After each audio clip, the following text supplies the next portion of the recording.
2020 and 2024 presidential election, along with Trafalgar, that's Matt Towery and Robert Cahaley. They have a new Emerson College poll. They also did very well in 24 in the last election cycle. They have this race also within a single point. That's 3. This is anyone's race. And on Tuesday, turnout could be the deciding factor. So with the New Jersey governor's race just days away, make sure you go vote. The election is this Tuesday. We are continuing to see the evidence that the race is basically at a statistical tie. It is within the margin of error. And today we'll break down for you both the polling as well as the early vote data, which is kind of the metric I honestly trust a little bit more than the polls, that is continuing to show folks that this is a completely winnable race for Republicans. Don't get me wrong. New Jersey is obviously a blue state. This is not an election historically Republicans should have any business being in, especially given that Trump is the incumbent president, and that usually drives energy and turnout for the opposition party. And yet, here we are. Don't get me wrong. I would put Democrats as the narrow favorites here, but it would frankly, at this point, I'd argue not even be that much of a monumental upset if the Republicans here ended up pulling that off, and we will tell you why. So guys, do us a favor. If you enjoy our content, make sure you hit that like button down below and subscribe to the channel if you are new. That is not only the best way to support our work, but it also ensures that you can stay up to date with all of the latest news and coverage. By the way, very likely on Tuesday, we will be live covering the results of the elections in New Jersey, Virginia, California Prop 50, the New York City mayoral race, and much more. So be sure you come to the channel, right? Tune in. And with that said, I guess we'll start here by discussing those very polls. We just got one conducted this week out of Emerson, which is rated an A pollster as of late, so I guess take that as you will, showing the Democrat candidate Mikie Sherill only leading, Republican Jack Ciattarelli by 1 point. It is a 49-48 race, needless to say. That is razor thin. That is within the margin of error, and there's more to talk about, but first take a listen to some of those details. That contest is as tight as it has ever been between these two. She had double-digit leads not too long ago. A new poll shows Republican candidate Jack Ciattarelli down, trailing Democrat candidate Mikie Sherill only by a single statistical point. Sherill was up by 9 just a few weeks ago, and as I mentioned previous to that, she was running with the wind at her back. Some of that boost could be driven by Democrats across the state crossing party lines to endorse Ciattarelli. He spoke with Fox about how he's feeling heading into Election Day. Our campaign has lacked energy from the very start. It's too late now. We're going to continue to get out there and do what we do every single day. And again, that's getting up and down the state and talking about how we're going to solve our problems. And I'm very, very pleased with the energy. The energy demonstrates that we're going to have a good turnout. And the fact that we've gotten such a warm reception in minority communities across the state, as well as the endorsement of various Democrats across the state, says we're going to win. National correspondent Brian Yanis is in Red Bank, New Jersey. Brian.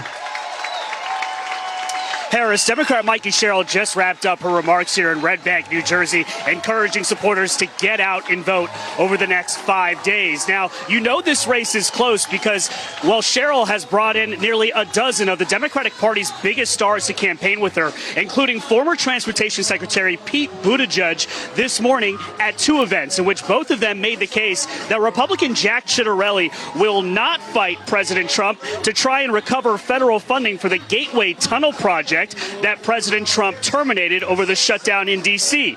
The project would improve train commutes for New Jerseyans into New York City. How can the people of New Jersey trust Jack Ciattarelli to lead this state when he doesn't even have the courage to stand up for the biggest infrastructure project in the country, which happens to be in New Jersey? Yeah, well, needless to say, I think if you have to call up Pete Buttigieg, of all people, to energize voters and get the turnout out, that's not a very good sign for Mikie Sherill or the Democrats. And by the way, when it comes to this question of the polls, I'd like to bring up a point we talked about before, which is historically the way in which New Jersey polling widely has underestimated the Republican candidate. It's kind of been a running theme basically through all the Trump years, right? That the polls kind of underestimate Republicans. However, you could argue in 2022, they actually slightly overestimated. It goes back and forth, but very interesting to talk about here, right? So back in 2020, New Jersey, as early as far back as 2020, right? was a solid blue state. Joe Biden swept that place by double digits, and no one was really thinking about it.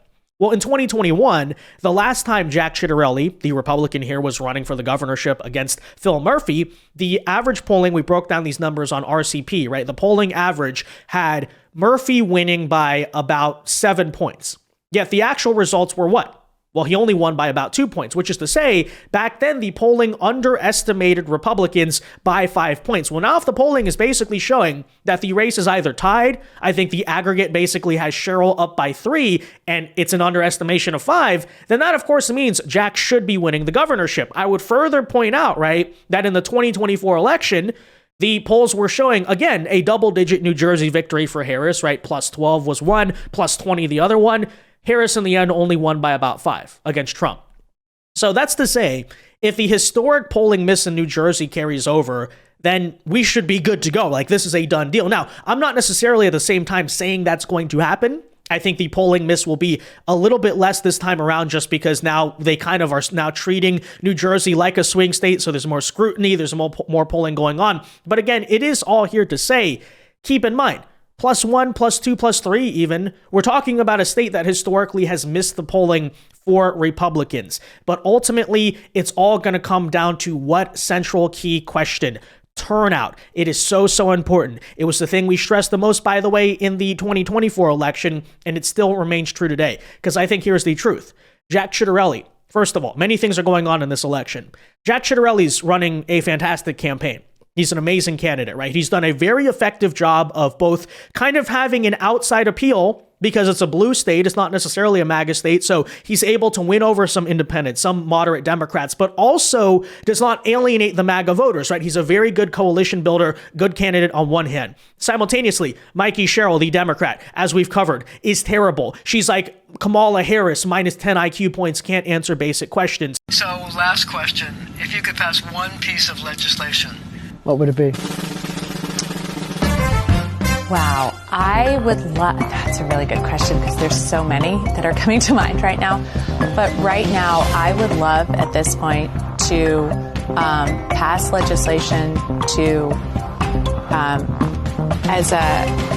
just send a federal block grant back to states, back to the state of New Jersey to run some really key programs and innovate on them. So I think all of these signs are good factors for Republicans. But with that said, I think this is all going to come down again to the question of turnout. And in a second, we'll tell you why. Ciattarelli's campaign says it's feeling good about Republicans matching Democrats in in-person early voting. And the campaign says new and infrequent voters are showing up for Ciattarelli.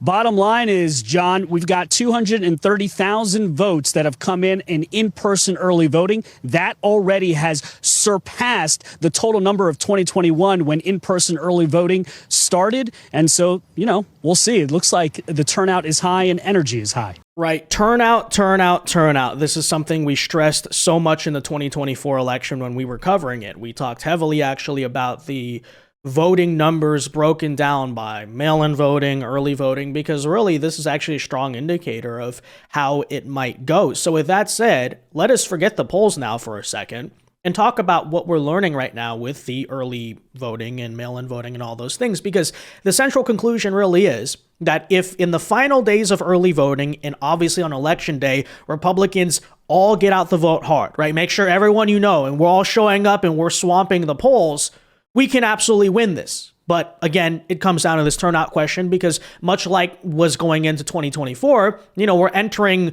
trailing because the Democrats already turned in the mail-in ballot. They voted earlier than we did. And so here's where we currently are, for instance. Right now, in the New Jersey early in-person voting numbers, Democrats have a lead of about 2%. Thus far, the Republican in-person votes have been 149,000 people. Among Democrats, it's been 156,000. And obviously, we got to see as well how independents break. But I think, again, given the strong campaign Jack has been running, he should do pretty well there. But again, only down by 7. Now, basically, much like you saw in 2024, I remember this. A lot of people were freaking out because in the early days of in-person voting, like 2-3 weeks before the election, Democrats were destroying us. And everyone's like, where's the turnout? You got to go vote. I said, look, guys, hold on a second. Firstly, we know by gender, for instance, that Republican voters more often tend to be men, Democrat voters more often tend to be women. And I mentioned, right, look at the mall, for instance, on Christmas Eve. Who's there entirely? It's men. Because for whatever reason, maybe it's not a good thing, but we as men kind of like to procrastinate towards the end. And that's something, by the way, you saw in the later days of early voting. People came up, people showed up on election day. Obviously, you knew who won that election. Well, same trend is happening right now in New Jersey, where Democrats started with a heavy lead, and basically every day that goes on of early voting, more Republicans are showing up, more Republicans are casting their ballots. And that's why, again, we're getting really close here, but you got to show up and dominate, right? We got to win early voting, which we're basically, by the way, on track to do. And then we got to dominate the election day turnout. And that's how this math can break down. By the way, that same Emerson poll we brought up earlier about favorability actually has Jack Ciattarelli 1 point more favorable than Mikie Sherill. This is data as of exactly October 31st. So now it's at about the Democrats at 45.7%. of the in-person early voting, GOP 43.7%. And you can see, just compared to yesterday, right? Democrats dropped in their share of the vote by 2.6%, Republicans catching up plus 0.5%, right? Those numbers continue to narrow for the Democrats. On this current pace, if you break it down, the New Jersey governor candidate, Jack Ciattarelli, the Republican, is expected to win about 60% of the election day vote, which would trounce Mikie Sherill by about 21 points. And among the early in-person vote, he's expected to win by 1 point. However, as you could expect, among mail-in voting, Democrats there dominate by 57 points. And that makes sense, right? We know Democrats tend to love mail-in voting, Republicans love in-person voting. The real question here, right, is if we basically tie the early in-person vote, we dominate the election day vote, and the Democrat, dominates the mail-in vote, then it's going to come to one simple, very simple question, right? Where is the higher turnout? Is there higher turnout in in-person voting or in mail-in voting? That's why I again say this is what it's all going to come down to. We got to turn out big. We got to get out the vote. We got to swamp the vote, right? Because we have to beat their gigantic mail-in voting lead. By the way, on that raw number, if you're wondering kind of where that's at, well, first of all, as you can see, Democrats have about almost close to a 200,000, about 150,000 or so mail-in ballot lead over the Democrats, right? You can see 518,000 votes mail-in casted so far by Democrat voters. That's about 52%. The Republicans right here, 283,000. That's about 28%. And then the independents there, about 18%. So, you're already down about 150,000 or so. But it's worth noting here, too, that New Jersey Democrats have been on this front losing major momentum because what we might refer to as their blue firewall. This is essentially the built-in inherent advantage that Democrats tend to start off elections with because they favor so much mail-in and early voting is beginning to slow down, right? Even with mail-in voting, Republicans are starting to eat into that deficit. It's only increasing daily now by about 6,000 votes. They're now about 235,000 votes in total ahead. And in 2021, by the way, they were over 280,000 votes ahead. So literally like the margin they're winning the mail-in vote by now versus back then, much like when we compared the presidential election numbers just a couple of months ago, are less, right? There are less Democrats basically voting in New Jersey, at least compared to Republicans as there were before. And even in 2024, they were well over 300,000. So in other words, what are you noticing? Democrats are voting, but their turnout is kind of collapsing a little bit, which again should be expected because Mikie Sherill not running a very good campaign. There's a reason she's so desperate to, get Pete Buttigieg to come, right? Make sure Democrats all show up to vote. But this further shows, right? So if you can get a margin on election day that overcomes this 235,000 vote firewall that the Democrats have, again, show up to vote. If you do that, we can win. We can actually do this, It is totally within reach. But folks, please do not forget that we are still the underdogs, right? Democrats are still the favorites to win this election, as they should be. It is New Jersey. So that's why also you cannot take anything for granted, okay? Don't pretend like you're a voter in Alabama or something, you know, riding a red wave and, oh, other people are going to go vote for me. No, like this is literally a case where we're climbing up a hill. We need every single vote we can get, right? We can't make any mistakes. We can't have any, we got to be perfect, basically. We got to throw the perfect Hail Mary here to get it. You know, it's like kicking, say, a 60-yard field goal, you know, to win a game. A good kicker can make it. It's within reach, but, you know, you got to calculate the win. You got to make sure, like, you make sure everything about that kick goes perfect because your margin of error is very small. So I would say that's a situation we're in, you know? And don't get me wrong, by the way. If in New Jersey and Virginia, Republican candidates simply outperform the 2024 election margin by Trump, I'll be happy. I'll declare that a moral victory.